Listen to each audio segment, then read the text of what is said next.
Fayette County car accident lawyer Shane Smith is asked the question, should my child's name be on my checking account? A common question we get from some of our clients, especially as they get older in age and with the internet out there and lots of information, I get asked the question, should I put my kid's name on my checking account? And a lot of times this happens when somebody's having more trouble paying bills or they're just concerned if something happens to them.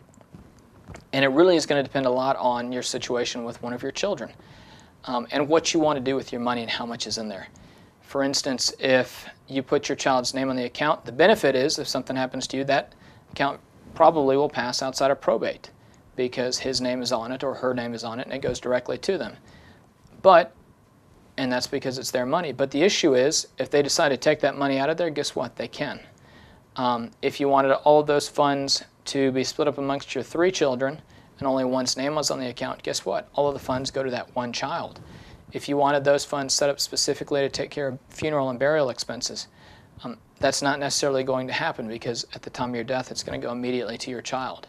So there are some positive benefits to putting a child's name in the account. Namely, it will pass outside of probate and they can have access to those funds immediately.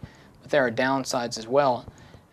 One of those being those funds pass directly to that child. They go outside of the estate and none of your other children will have access to those. And 2, if your child gets mad at you or decides they need to spend that money on something, they can do so and you have no legal resort whatsoever.